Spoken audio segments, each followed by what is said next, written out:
असम निकल के आया है। ये पूरा असम के युवा, आशा कर्मी, आंगनवाड़ी कर्मी, बागान के श्रमिक, ये उन सब का निर्वाचन है, उनके सपनों का निर्वाचन है। সাধারণ মানুষের কথা, তাদের সমস্যার কথা, তাদের ভাষায় বলতে পারা, অসমের রাজনীতিতে এটাই গৌরব গগৈয়ের ইউএসপি। তার হাত ধরেই এই মুহূর্তে অসমে ঘুরে দাঁড়াতে স্বপ্ন দেখছে কংগ্রেস। 2016 সালে অসমে বিজেপি সরকার আসার পর থেকেই কংগ্রেসে বারবার ফাটল ধরেছে। সংগঠনের রক্তাল্পতার সঙ্গে বেড়েছে গৃহযুদ্ধ। তবে এইসবের মাঝেও উত্তর পূর্বের এই তরুণ নেতা গৌরব গগৈয়ের হাত ধরে নতুন করে স্বপ্ন দেখছে কংগ্রেস। সোনার চামচ মুখে নিয়ে জন্মালে ভুল বলা হয় না। বাবা তরুণ গগৈ অসমের 3 বারের মুখ্যমন্ত্রী। গৌরবের যখন জন্ম হয় তখন তার বাবা সাংসদ। সেই গৌরবই অনায়াসে মানিয়ে নেন সাধারণ মানুষের টিনের ঘরে। দিল্লির ইন্দ্রপ্রস্থ বিশ্ববিদ্যালয় থেকে বিটেক করেন গৌরব। দেশের প্রথম সারির একটি টেলিকম সংস্থায় কাজে যোগ দেন। এরপর আমেরিকা পাড়ি। নিউ ইয়র্ক বিশ্ববিদ্যালয় থেকে পাবলিক অ্যাডমিনিস্ট্রেশন নিয়ে পোস্ট গ্র্যাজুয়েশন করেন। 2011-12-তে বাবার হাত ধরে অসমের রাজনীতিতে পা রাখেন গৌরব। ব্রহ্মপুত্রের পাড়ে তখন মধ্য গগনে তরুণ গগৈ সরকার। 2014 সালে অসমের কালিয়াবর থেকে প্রথমবার সাংসদ হন গৌরব।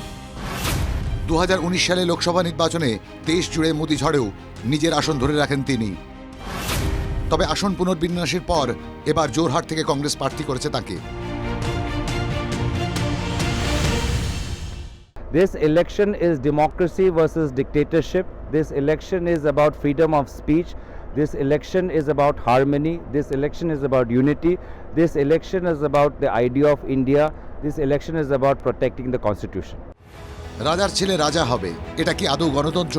প্রাক্তন মুখ্যমন্ত্রী পুত্র গৌরবকে বারবার পরিবারতন্ত্রের খোঁজা দেয় বিজেপি। কালিয়াবরের যে আসনে জিততেন আগে সেই আসন ছিল তার বাবার কাকার। এবার লড়াই জোরহাটে।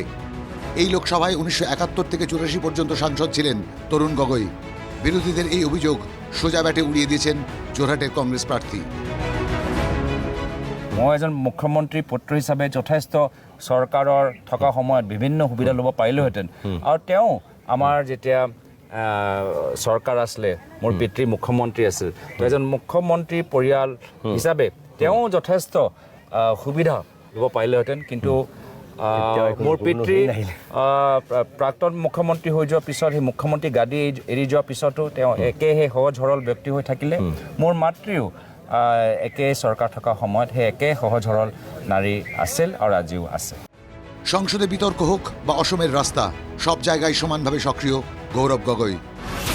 অসমের সমস্যা হোক বা জাতীয় রাজনীতির জ্বলন্ত ইস্যু, লোকসভায় বারবার সরব হয়েছেন। 2018 সালে পশ্চিমবঙ্গে প্রদেশ কংগ্রেসের পর্যবেক্ষক করা হয় তাঁকে। রাহুল গান্ধীর আস্থা বলয়ের অন্যতম হয়ে উঠেছেন গৌরব গগৈ। লোকসভায় ডেপুটি লিডার হিসেবে তার উপরেই ভরসা রেখেছিল গ্র্যান্ড ওল্ড পার্টি। মোদী সরকারের বিরুদ্ধে সংসদে সবচেয়ে বেশি আক্রমণাত্মক। মণিপুর ইস্যুতে মোদী সরকারের বিরুদ্ধে লোকসভায় অনাস্থা প্রস্তাব আনেন। প্রধানমন্ত্রীর নীরব থাকা নিয়ে চোখে চোখ রেখে প্রশ্ন তোলেন তিনি। গোটা দেশে বিজেপি বিরোধিতার অন্যতম মুখ হিসেবে নিজেকে প্রতিষ্ঠিত করেছেন গৌরব গগৈ। 2021 সালে অসম বিধানসভায় নির্বাচনের মুখেই প্রয়াত হন তরুণ গগৈ। তারপর হাল ধরেছেন গৌরব। 2019 থেকে বিধানসভায় ভোট বাড়িয়েছে কংগ্রেস। বিরোধী রাজনীতির মুখ হিসেবে উঠে আসা গৌরব কখনো কুকথা বা দোষারোপের রাজনীতিতে বিশ্বাসী নন।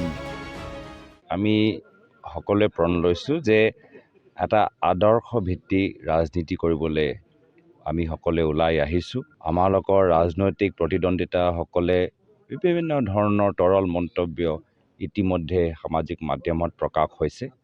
আমি সেই স্তৰলৈ যাবলৈ বিচৰা। রাজনীতিতে আসার পর যত সময় গড়িয়েছে তত বেশি জনপ্রিয় হয়েছেন গৌরব। তার রাজনীতি মাঠে ঘাটে মানুষের মাঝে। তাই অহং নয়, তার চোখে মুখে বারবার ফুটে উঠেছে আত্মবিশ্বাস। আর মানুষের প্রতি আস্থা আর বিশ্বাসী প্রতিপক্ষের থেকে অনেকটা এগিয়ে রেখেছে গৌরবকে। ৰাৱণ নিজকে খুব অহংকাৰী, ধনী, বহুবলী ভাবিছিল। ভগৱান ৰামৰ লগত যি সেনা আহিছিল, এই বানৰ সেনাক বেছি গুৰুত্ব দিয়া নাছিলে। আৰু একে পৰিণাম যি ৰাৱণৰ ৰামায়ণত হ'ল, এই অহংকাৰী চৰকাৰৰ একে পৰিণাম হ'বলৈ গৈ আছে। একদিকে বিজেপির অর্থবল, বাহুবল, প্রশাসনে থাকার সুবিধা, অন্যদিকে গোটা দেশে ক্রমে ঝিমিয়ে পড়া গ্র্যান্ড ওল্ড পার্টি। উত্তর পূর্বের এই তরুণ তুর্কির হাত ধরেই অসমে নতুন গৌরব গাথা রচনার স্বপ্ন দেখছে Congress. Zero report, NKTV Bangla.